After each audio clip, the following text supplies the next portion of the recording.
Good morning. आप सबका स्वागत है आज के वीडियो लेक्चर में।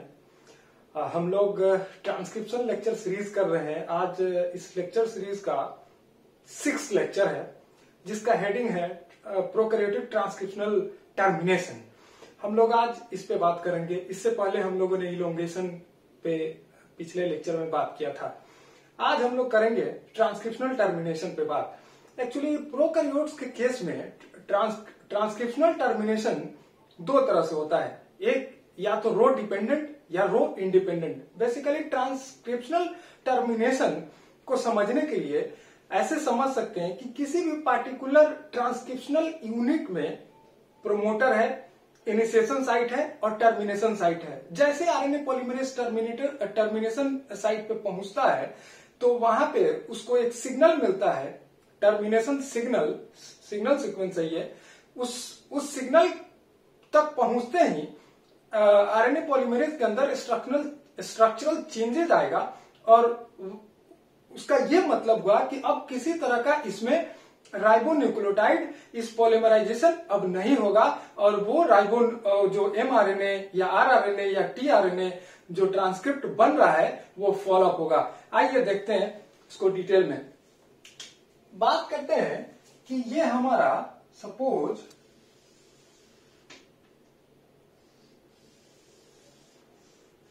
ये ट्रांसक्रिप्शनल यूनिट है।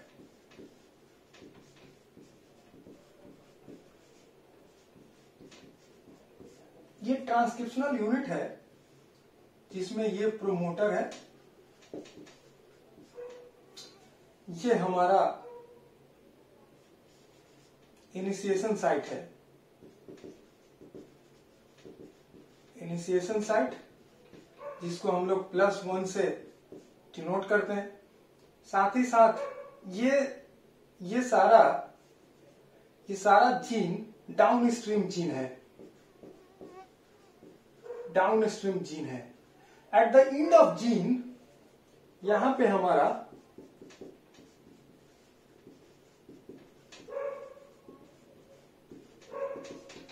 टर्मिनेशन साइट है। ये ट्रांसक्रिप्शनल यूनिट है किसी भी जीन का। जैसे देखिए क्या हो रहा है, ये हम बात कर रहे हैं कि ये ट्रांसक्रिप्शनल यूनिट है, मतलब इसमें प्रोमोटर है जहां पे आरएनए पॉलीमरेज आके लगता है, जैसा कि हम लोग पिछले लेक्चर में बात कर चुके। इनिशिएशन साइट है जहां से ट्रांसक्रिप्शनल इनिशिएशन होगा। अब जैसे इनिशिएशन हो गया मतलब कि ट्रांसक्रिप्ट बनना शुरू हो गया, आरएनए पॉलीमरेज यहां से राइबोन्यूक्लियोटाइड जोड़ना शुरू कर गया।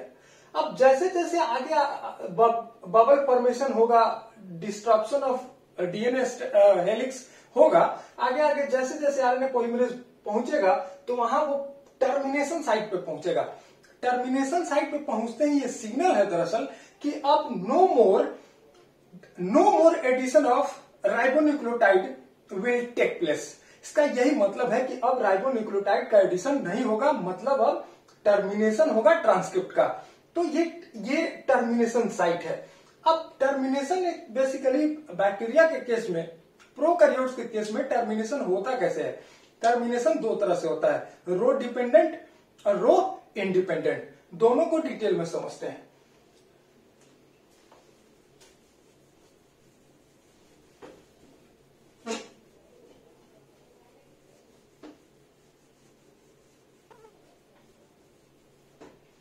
देखिए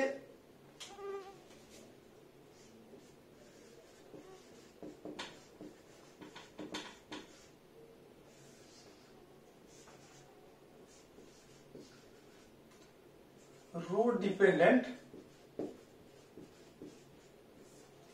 और दूसरा है रो इंडिपेंडेंट।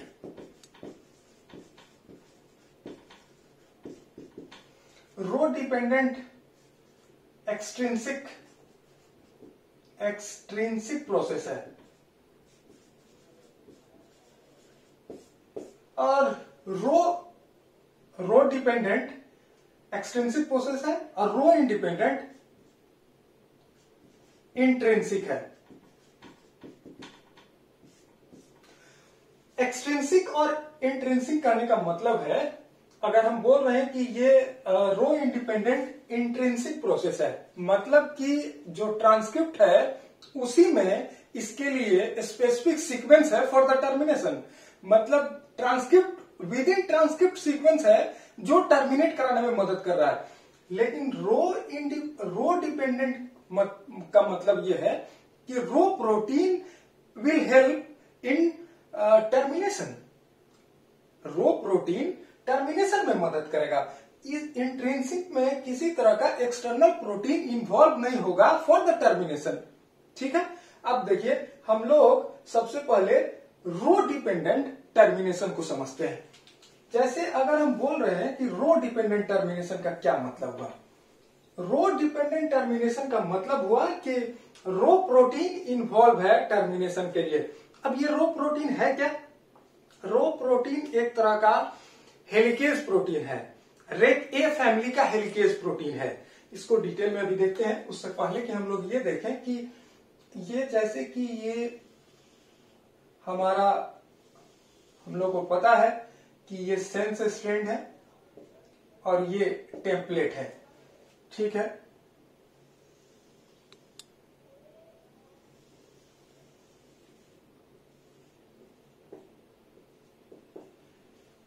ये सेंस है या कोडिंग है, ये टेम्पलेट है। ये बात हम लोग डिटेल में पढ़े हैं। देखिए यहां पे आरएनए पॉलीमरेज लगा हुआ है, आरएनएपी, शॉर्ट में आरएनए पॉलीमरेज को आरएनएपी लिख रहे हैं, आरएनएपी है। देखिए यहां जैसे टर्मिनेशन, यहां इस टर्मिनेशन साइट पे देखिए ए 2 4 6 7 8 लगभग 8 से 9 ये टर्मिनेशन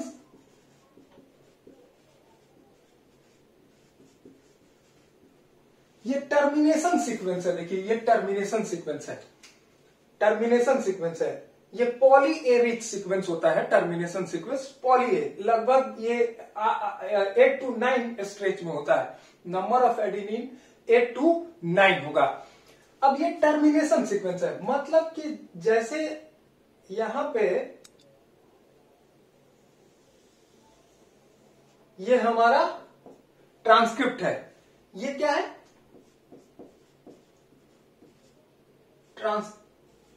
ट्रांसक्रिप्ट है जो बन रहा है, ट्रांसक्रिप्ट। देखिए यहां जैसे टर्मिनेशन साइट पे पहुंचा है आरएनए पॉलीमरेज, तो यहां एक सीक्वेंस इसको मिलता है जिसको बोलते हैं टर्मिनेशन सीक्वेंस। इस सीक्वेंस के कॉम्प्लीमेंट्री, इस सीक्वेंस के कॉम्प्लीमेंट्री यहां क्या होगा? ए का you you you you you you you. ठीक है, ठीक है। अब हम लोग बात कर रहे हैं रो डिपेंडेंट टर्मिनेशन का। रो डिपेंडेंट टर्मिनेशन कहने का मतलब है कि इसमें रो प्रोटीन इन्वॉल्व होगा। अब देखिए रो क्या है, इसको अगर हम इधर आपको बताएं तो रो, यहां देखते हैं रो क्या है। It is a RecA family helicase.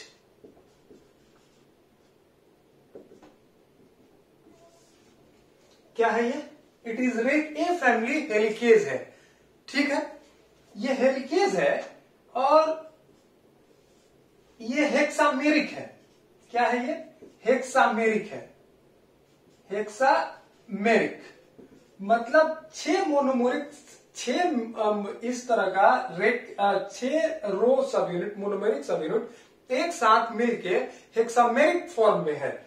जैसे ये देखिए रो अगर देखते हैं तो ऐसा है, ये है 3 4 5 6, ये रो प्रोटीन है, ये रो है, ये रो है।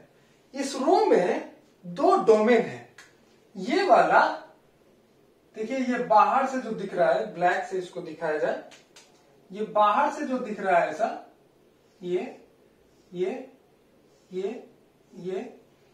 एक्चुअली सीटीडी डोमेन है, सी टर्मिनल डोमेन।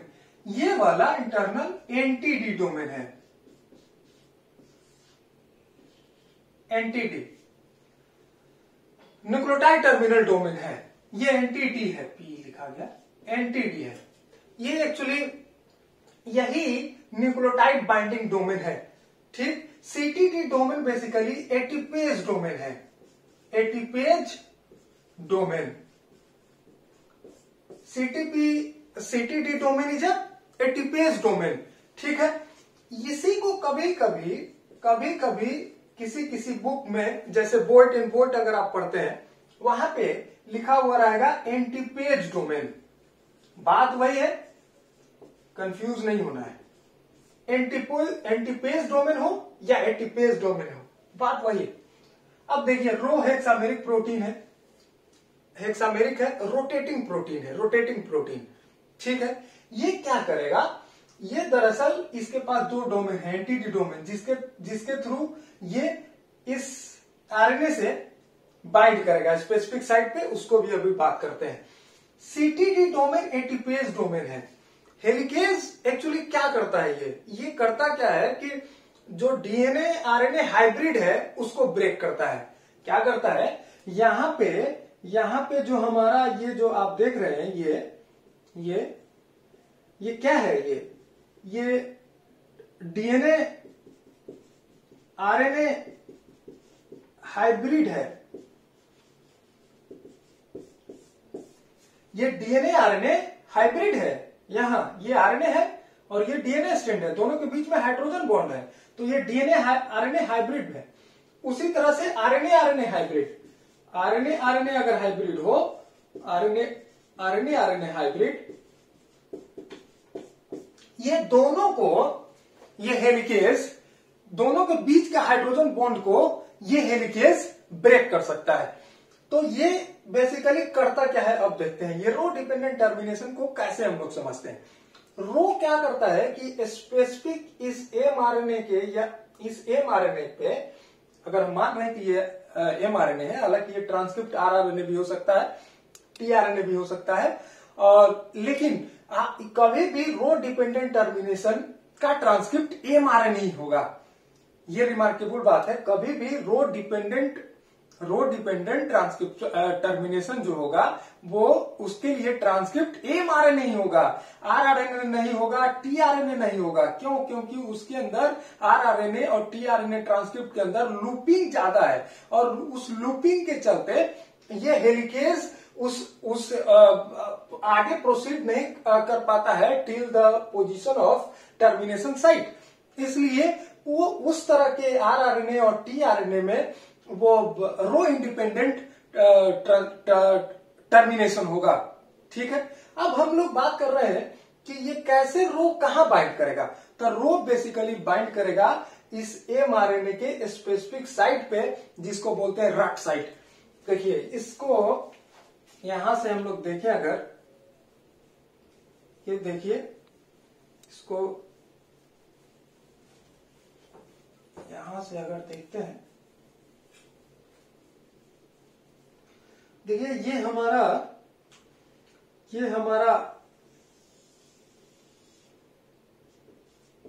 ये एमआरएनए है, ये एमआरएनए है। इस एमआरएनए पे, स्पेसिफिक एमआरएनए पे एक साइट है, यहां पे साइट है लगभग 80 to 90 न्यूक्लियोटाइड रिच साइट है, जिसको बोलते हैं रट साइट, RUT, रट साइट। रट मतलब रो यूटिलाइजेशन साइट, रो यूटिलाइजेशन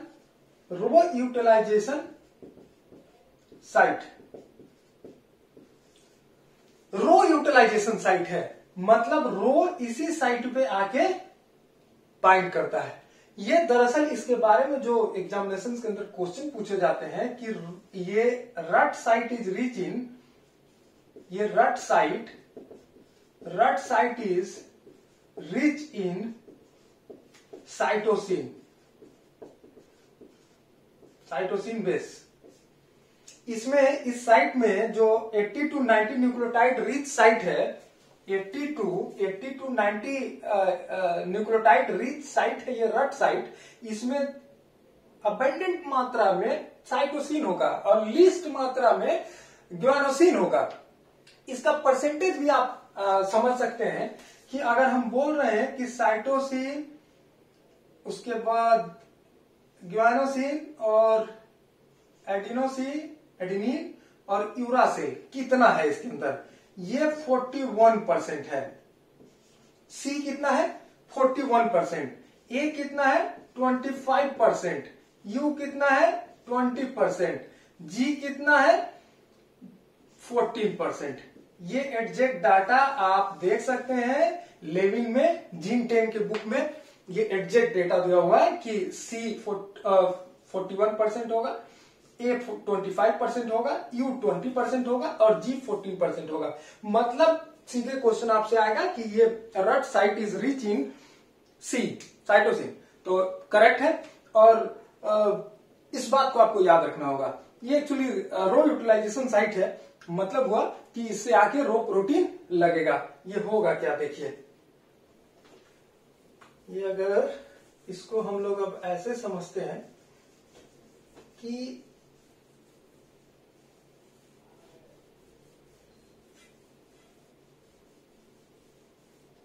देखिए इससे ये रट साइट है, रट साइट है, ये रट साइट। यहां अब ये हेक्सामेरिक प्रोटीन आके इससे बाइंड करेगा with the help of anti D domain. वो भी एंटी डी डोमेन में स्पेसिफिकली इसके पास ये क्यू लूप होता है, क्यू लूप, उसके थ्रू ये न्यूक्लियोटाइड से बाइंड करता है। जैसे यहां पे देखिए ये 1 2 3 4 5 6, ठीक है।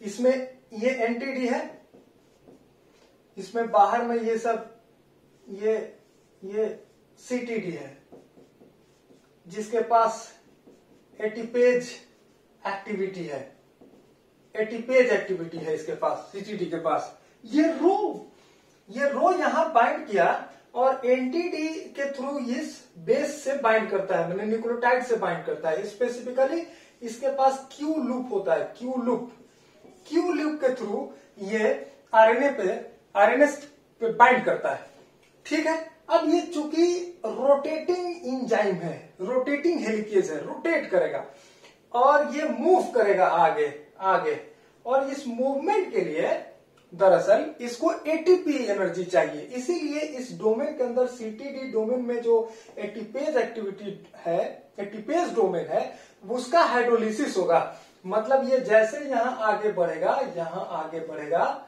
यहां आगे बढ़ेगा, यहां जैसे आगे बढ़ा तो यहां एटीपी एडीपी में हाइड्रोलाइज हो गया। इसके मूवमेंट के लिए, इसके स्लाइड करने के लिए, ट्रांसलोकेट होने के लिए इस हेलिकेज को जो एनर्जी चाहिए वो एटीपेज के फॉर्म में चाहिए।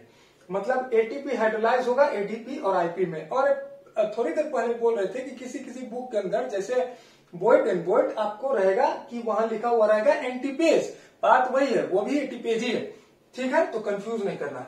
यहां जैसे आगे बढ़ेगा ये, तो ये क्या करेगा, ये क्या करता है, चूंकि हेलिकेज है तो यहां पे देखिए आप डीएनए आरएनए हाइब्रिड है, डीएनए आरएनए हाइब्रिड है, इस तरह का हाइब्रिड है, बना हुआ है, यहां आरएनए बन रहा है। अब ये जैसे मूव करेगा, ये किस डायरेक्शन में मूव कर रहा है, इसका मूवमेंट किस डायरेक्शन में है, 5 प्राइम टू 3 प्राइम।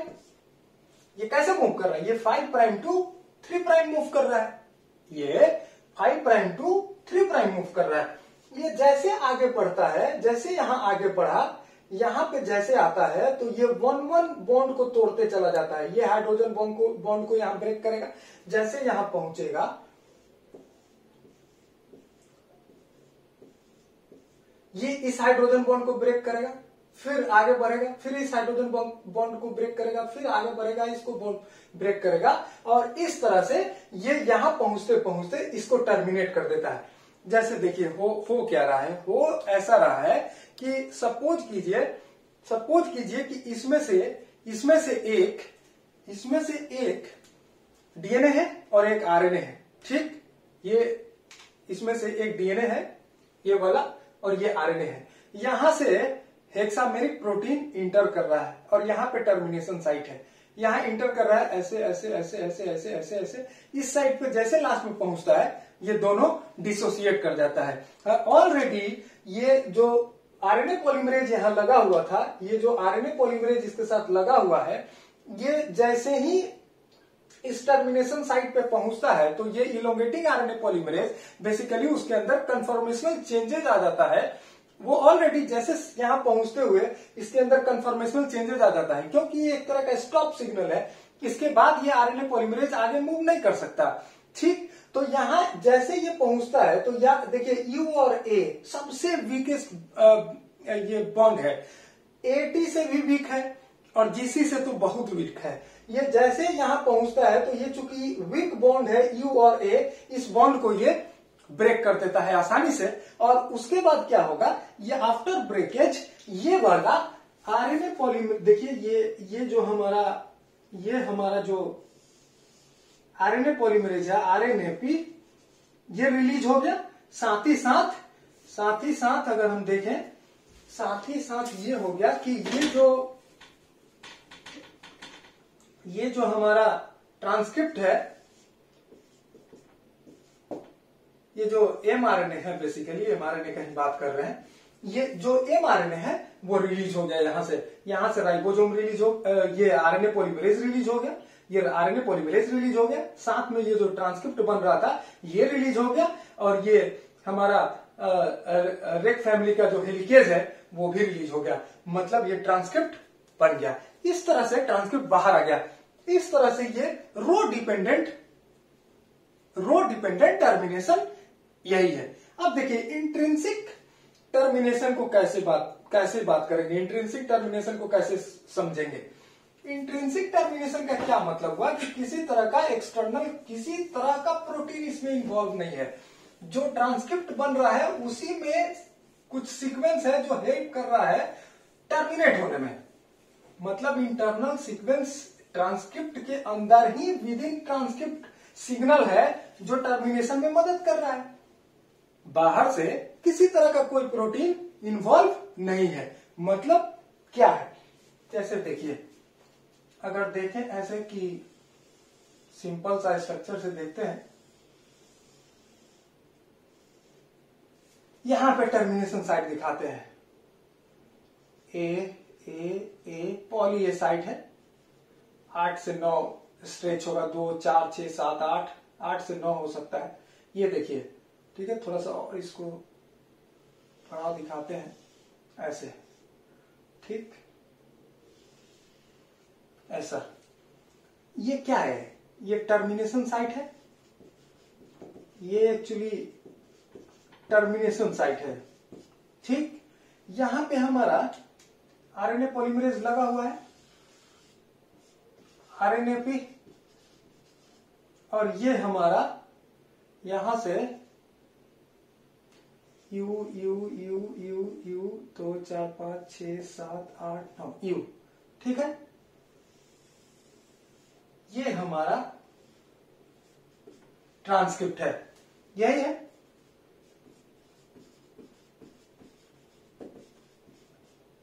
ये ट्रांसक्रिप्ट है, एग्जैक्टली यही बात है कि यहां देखिए, यहां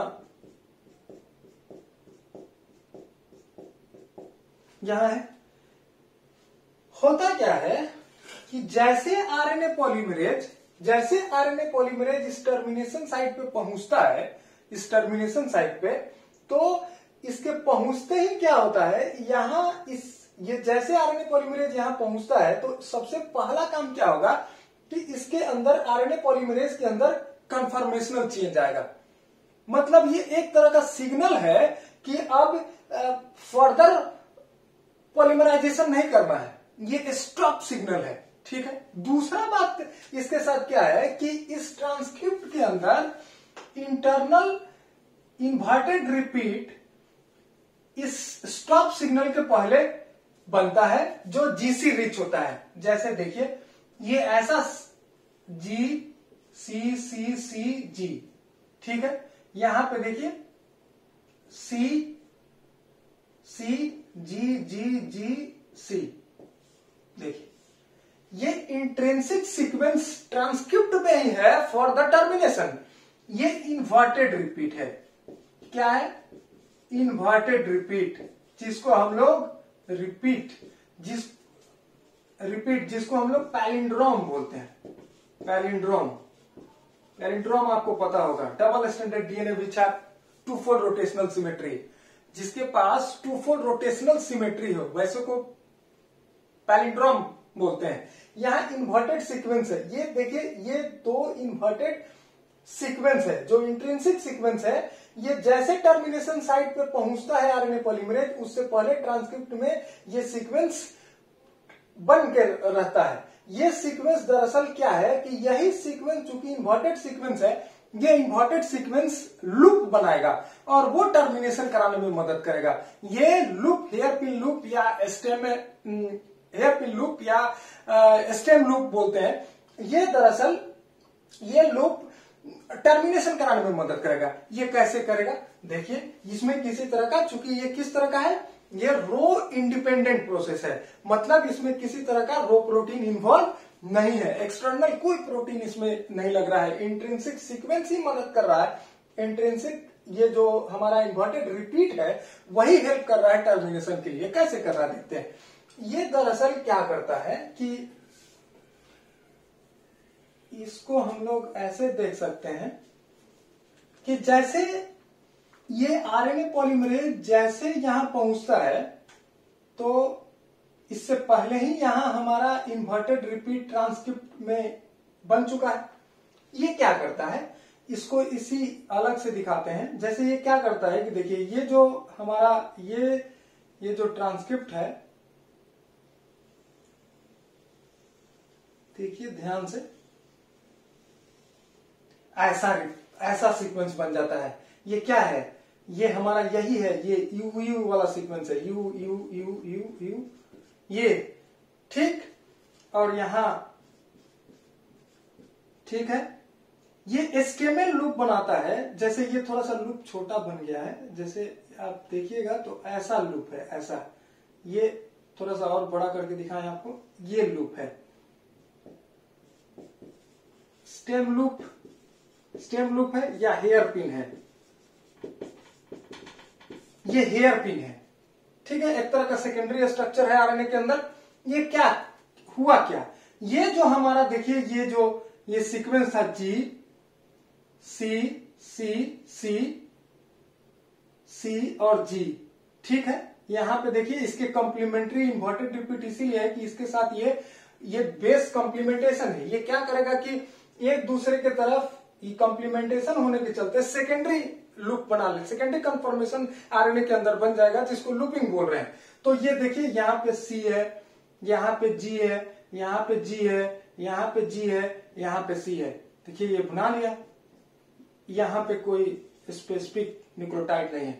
मतलब क्या हुआ कि स्टेम क्या है, यहाँ पे जो स्टेम, ये स्टेम है, ये लूप है, इसीलिए इसको बोलते हैं stem and loop. Stem and loop. ये जीसी रिच होता है। इसका पिक्यूलियर कैरेक्टरिस्टिक्स क्या है? ये जीसी रिच है। क्या है ये जीसी रिच है। ये जीसी रिच देख रहे हैं, जी है, सी है, सी है, सी है, जी है, ये जीसी रिच है। मतलब ये जो ट्रांसक्रिप्ट है ये लूप बना लिया। अब देखिए, अब सवाल है कि इस लूप से क्या फायदा क्या हुआ। लूप से फायदा ये हुआ कि आप सपोज कीजिए कि यू और ए वीक बेस है, मतलब जो इंटरेक्शन है दोनों के बीच में यू और ए में वीक बॉन्ड है, और जीसी स्ट्रॉन्गर है। अब होता क्या है कि फोर्स का डिफरेंस, दरअसल फोर्स का डिफरेंस ड्रैग आउट करा देता है इस ट्रांसक्रिप्ट को। कैसे कैसे देखिए, ये जैसे यहां पे देखिए, ये इसी स्ट्रक्चर से देखते हैं, ये जैसे ये बन रहा है और ये वाला लूप बना लिया, ऐसा लूप ये बना लिया, ये जो हम लोग अभी देखे, ये लूप इस तरह का बनाया, तो लूपिंग के चलते क्या होगा कि आरएनए के अंदर स्ट्रेन होगा। जैसे ये लूप ऐसे बनाएगा, इसमें एक तो पहले से ये वीक है, और जैसे इसके अंदर लूपिंग होगा तो इस लूपिंग से क्या होगा कि वीक बॉन्ड होने के चलते ये फोर्स, ये actually GC bond strongest bond अपनी तरफ खींचता है, और उस खींचने के दौरान क्या होगा कि यहां से ये ड्रैग आउट हो जाएगा, क्योंकि ये एकदम बहुत ही वीक बॉन्ड होता है ए और यू। अब ये बाहर आ गया, मतलब हमारा ये ट्रांसक्रिप्ट बाहर आ गया, हमारा आरएनए पॉलीमरेज आरएनएपी बाहर आ गया, और हमारा ये जो हमारा ट्रांसक्रिप्ट है अब रेडी है फॉर द ट्रांसलेशन। यही दो मेथड है टर्मिनेशन का, प्रोकैरियोटिक ट्रांसक्रिप्शन टर्मिनेशन का, रो डिपेंडेंट और रो इंडिपेंडेंट दोनों। एक में रो प्रोटीन चाहिए हेक्सामेरिक प्रोटीन, एक में रो प्रोटीन नहीं चाहिए। ये दरअसल ज्यादातर ये सब के लिए है, एमआरएनए ट्रांसक्रिप्ट के लिए भी है, आरआरएनए के लिए भी है, टीआरएनए के लिए भी है, जबकि रो डिपेंडेंट केवल एमआरएनए के लिए है। ठीक है, क्योंकि रो प्रोटीन लूप को क्रॉस नहीं कर सकता। तो यहां देखिए, ये जो रो इंडिपेंडेंट जो टर्मिनेशन हम लोग देख रहे हैं, इसमें क्या है कि इन्वर्टेड रिपीट ट्रांसक्रिप्ट के अंदर ही एक तरह का सिग्नल है ये फॉर द टर्मिनेशन।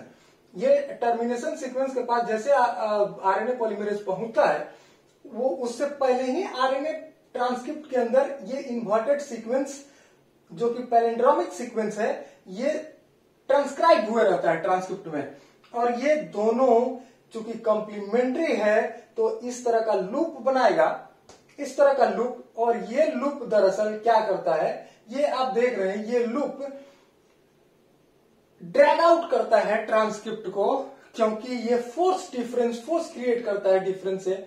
यहां देखिए, ये वीक है और ये स्ट्रांग है जीसी का, और चूंकि लूप के चलते स्ट्रेन ट्रांसक्रिप्ट में क्रिएट होगा, और स्ट्रेन के चलते ये चूंकि यहाँ वीक बॉन्ड है तो ये ड्रैग आउट हो जाएगा यहां से, और इस तरह से ये रो इंडिपेंडेंट टर्मिनेशन हम लोग देखे।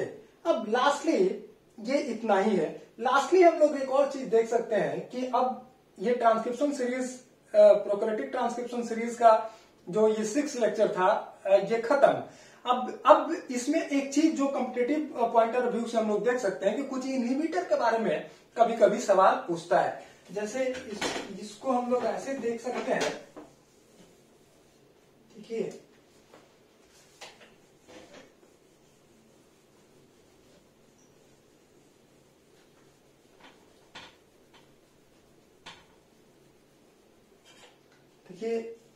पूछता है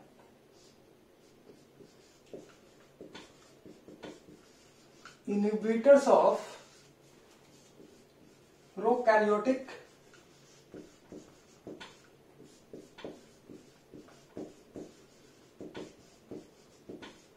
ट्रांसक्रिप्शन, इनहिबिटर का नाम पूछता है। ठीक है, देखिए सबसे पहला इनहिबिटर हम लोग लिख सकते हैं जो बड़ा इंपॉर्टेंट है, हर बार पूछता है, रिफाम्पिसिन। दूसरा लिख सकते हैं कॉर्डिसेपिन। ठीक है, तीसरा लिख सकते हैं एक्टिनोमाइसिन डी। ठीक है, चौथा भी लिख सकते हैं स्ट्रेप्टोलाइडिजिन।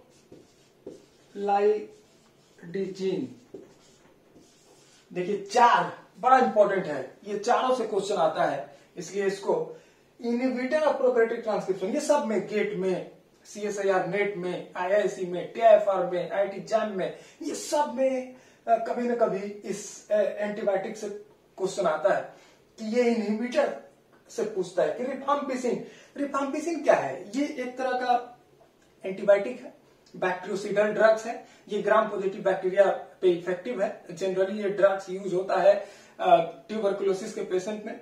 मतलब हुआ कि बैक्टीरिया कौन सा होगा जिसको किल करना चाह रहा है, वो बैक्टीरिया है माइकोबैक्टीरियम ट्यूबरकुलाई। अब ये माइकोबैक्टीरियम को किल करने के लिए क्या करता है कि रिफाम्पिसिन का मोड ऑफ एक्शन क्या है, ये कैसे ट्रांसक्रिप्शन को इनहिबिट करता है। ये ट्रांसक्रिप्शन के दरअसल इनिशिएशन को इनहिबिट करता है, ये इनिशिएशन को। स्पेशली अगर बात करें इनिशिएशन में भी, जैसा कि हम लोग जानते हैं कि आरएनए पॉलीमरेज का सब यूनिट के बारे में हम लोग जानते हैं। टोटल जैसे हम ये अलग अलग तरीका से क्वेश्चन आ सकता है। ये रिफाम्पिसिन क्या करता है, ये ट्रांसक्रिप्शनल इनिशिएशन को ब्लॉक करता है, ठीक है, एक तरह से पूछ सकता है। दूसरा पूछ सकता है कि ये it's acts on RNA polymerase, ये भी बात सही है। और कैसे, देखिए आरएनए पॉलीमरेज का जो सब यूनिट है अल्फा 2, बीटा, बीटा प्राइम और ओमेगा, ठीक है, यही है कोर का, यही है। होलो एंजाइम में सिग्मा भी ऐड होता है। अब देखिए ये जो हमारा रिफाम्पिसिन है, इस कैटालिट, इसमें आपको पता है कि बीटा और बीटा प्राइम कैटालिटिक सब यूनिट है। क्या है ये दोनों सब यूनिट कैटालिटिक सब यूनिट है, मतलब पॉलीमराइजेशन कराने का काम यही दोनों करता है। अब रिफाम्पिसिन जो बैक्टीरियोसिडल ड्रग्स है वो क्या करता है, ये बीटा के इसका स्ट्रक्चर आने पॉलीमरेज का पिछला जो मेरा लेक्चर जब एबॉर्टिव इनिशिएशन है उसमें हम डिटेल में आरएनए का स्ट्रक्चर बताए हुए हैं, आप देख सकते हैं मेरे चैनल पे जाके। तो ये बीटा के पास पॉकेट है, पॉकेट ग्रुप, उस ग्रुप के पास जाके ये बाइंड करता है। ये दरअसल आरएनए पॉलीमरेज के एक्टिव साइट से लगभग 12 एंगस्ट्रॉम अवे है, ठीक है। अब ये करता क्या है, जैसे ये पॉकेट पे जाके ये रिफाम्पिसिन बीटा के पॉकेट पे जाके जैसे बाइंड करता है, ये क्या करता है कि पॉलीमराइजेशन के पाथ को ब्लॉक कर देता है। मतलब 4 से 5 जो राइबोन्यूक्लियोटाइड जुड़ा है अब उसके बाद ऐड नहीं होगा, मतलब इस तरह से इनिशिएशन ब्लॉक्ड। लेकिन जो आरएनए पॉलीमरेज इलोंगेशन में कमेंट्स कर चुका है उसको ये कुछ नहीं कर सकता, ये बात एकदम याद रखने का है। दूसरा बात, ये यूकैरियोटिक आरएनए पॉलीमरेज को कुछ नहीं कर सकता, ये केवल और केवल सेंसिटिव है प्रोकैरियोटिक आरएनए पॉलीमरेज को ही इनहिबिट कर सकता है, इसलिए किसी तरह का इसमें कोई कंफ्यूजन नहीं होना चाहिए। दूसरा देखिए, दूसरा कॉर्डिसेपिन्स है। कॉर्डिसेपिन्स ये एक्चुअली ट्रांसक्रिप्शनल इलोंगेशन को ब्लॉक करता है, प्रोकैरियोटिक ट्रांसक्रिप्शनल इलोंगेशन को ब्लॉक करता है कॉर्डिसेपिन्स। इससे तो क्वेश्चन कितना बार आया हुआ है, देखिए ये क्या है। कॉर्डिसेपिन्स एक्चुअली एनालोगस ऑफ एडिनोसिन है। Cordyceps is a analogous of adenosines but lack 3' OH। मतलब क्या हुआ, मतलब ये हुआ कि अगर हम स्ट्रक्चर से आपको दिखाएं, ठीक है, ये हमारा एडिनिन है, H है, OH है, H है, H है, OH है। ये स्ट्रक्चर है कॉर्डिसेपिन का, कॉर्डिसेपिन है ये, मतलब कॉर्डिसेपिन है मतलब कि ये एनालोगस है, ये तो पूछता है analogous to adenosine but lack 3' OH। देखिए स्ट्रक्चर से देख के आपको पता चलेगा ये क्या है, ये आपका 1' कार्बन है राइबोज शुगर का, ये 2' है, ये 3' है। देखिए 3' पे OH नहीं होके H है। अब ये क्या करेगा, यहां पे OH होता तब तो पॉलीमराइजेशन होता, पॉलीमराइजेशन कब होगा, जब यहां OH होगा। अब यहां OH है ही नहीं, मतलब कि ये डायरेक्टली इसका मतलब हुआ कि अब ये इलोंगेशन इसके अंदर नहीं होगा। इलोंगेशन नहीं होने का क्या मतलब हुआ कि नया एंटीपी नहीं आएगा, मतलब राइबोन्यूक्लियोटाइड नहीं आएगा, राइबोन्यूक्लियोटाइड का पॉलीमराइजेशन नहीं होगा, और पॉलीमराइजेशन नहीं होगा मतलब कि आप इलोंगेशन को इनहिबिट कर रहे हैं। इस तरह से कॉर्डिसेपिन्स का मोड ऑफ एक्शन आपको पता चला कि कॉर्डिसेपिन्स कैसे ब्लॉक करता है ट्रांसक्रिप्शन इलोंगेशन को। ठीक है, दूसरा देखिए, दूसरा क्या है, एक्टिनोमाइसिन डी है। एक्टिनोमाइसिन डी अच्छा, स्ट्रेप्टोलाइडोजिन्स भी आपको बताएं कि ये एकदम same way like rifampicin work करता है।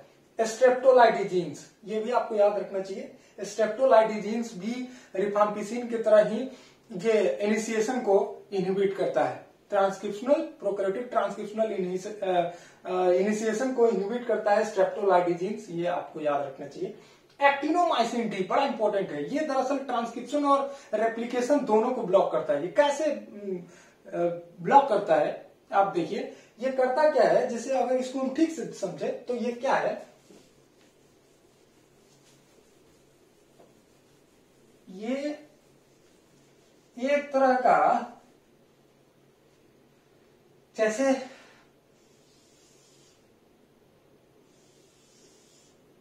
देखिए ये है। अब ट्रांसक्रिप्शन होने के लिए क्या होता है, हेलिक्स ओपन होना होगा, हेलिक्स को खुलना होगा। एग्जैक्टली हेलिक्स खुलेगा, लेकिन क्या करता है कि जैसे ये क्या करता है, एक्टिनोमाइसिन डी यहां पे जो हमारा बेस है, यहां जो बेस है, यहां बेस है, अलग अलग बेस है, हो सकता है यहां ए है, टी है, सी है, जी है, सी है, ऐसा कोई बेस है। ये क्या करता है, एक्टिनोमाइसिन डी इसके बीच में, ये जी और सी में, स्पेशली जी और सी के बीच में इंटरकलेट कर जाता है। स्टैकिंग मॉलिक्यूल है, स्टैक कर जाता है, ये दो बेस के बीच में स्टैक कर गया। अब इस स्टैकिंग से क्या होगा कि इसके अंदर टर्न कर जाता है 23 डिग्री, ये टर्न कर गया। अब ये 23 डिग्री हेलिक्स में टर्न होने से क्या होगा कि इसका माइनर ग्रुव रिजेंबल कर जाता है ए डीएनए से, और वो तब फर्दर ट्रांसक्रिप्शन ब्लॉक हो जाता है। साथ ही साथ एक और कंसेप्ट इसके साथ आप ये कह सकते हैं कि ये एक्चुअली ये एक्टिनोमाइसिन डी ये एक तरह का सिंगल स्टैंडर्ड डीएनए ब्रेकर है। ये इसके अंदर ये आयोनाइज करता है डीएनए को, ब्रेन जैसे यहां बाइंड करता है ये ब्रेक करने लगता है, ऐसे ऐसे ये ब्रेक करेगा। फिनॉक्साजोन इसमें रिंग है बेसिकली, अगर आप डिटेल में जानना चाहते हैं, फिनॉक्साजोन रिंग है इस एक्टिनोमाइसिन डी में। उस रिंग के मदद से स्टैक करता है जीसी बेस के बीच में, और स्टैक करने के बाद ये हेलिक्स में टर्न करता है 23 अप्रॉक्स, और टर्न करने के बाद ये क्या करता है कि इसमें अब फर्दर इस ट्रांसक्रिप्शन को ब्लॉक करता है। क्यों? क्योंकि यहां जैसे ये स्टैक कर गया तो अब हेलिक्स खुल नहीं पाएगा, ओपन नहीं होगा हेलिक्स। अब हेलिक्स नहीं ओपन होगा तो आपको पता है कि पॉलीमराइजेशन ब्लॉक हो जाएगा।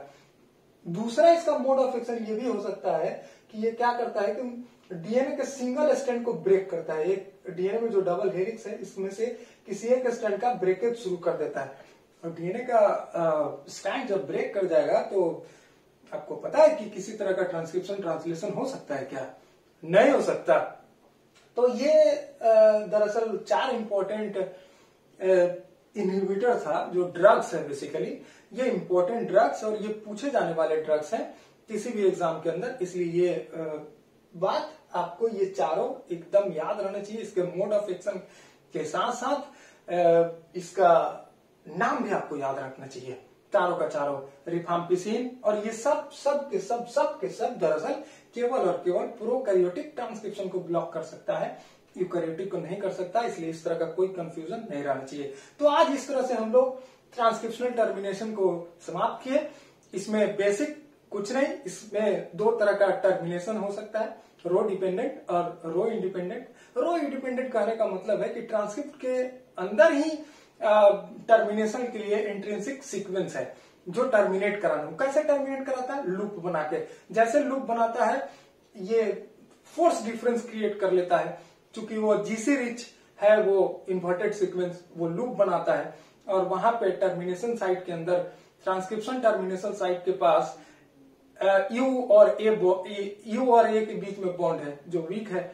तो जैसे ये लूप फॉर्मेशन करता है तो मॉलिक्यूल के अंदर एक तरह का खिंचाव आएगा फोर्स डिफरेंस के चलते और वो ड्रैग आउट हो जाएगा, इस तरह से ट्रांसक्रिप्ट। उसी तरह से रो डिपेंडेंट, रो प्रोटीन रट साइट पे लगता है, ये हेक्सामेरिक प्रोटीन है, एटीपीएच डोमेन है, एटीपी के मदद से ये स्लाइड करता है, वहां पहुंच के ये जो डीएनए आरएनए का जो बॉन्ड है, हाइब्रिड है डीएनए आरएनए, उसको, उसके बीच के हाइड्रोजन बॉन्ड को ब्रेक करता है और तब वैसे ट्रांसक्रिप्ट डिसोसिएट कर जाता है उस साइड से। तो यही रहा। अगले लेक्चर में हम लोग यूकैरियोटिक ट्रांसक्रिप्शन पे बात करेंगे। Thank you. ओके।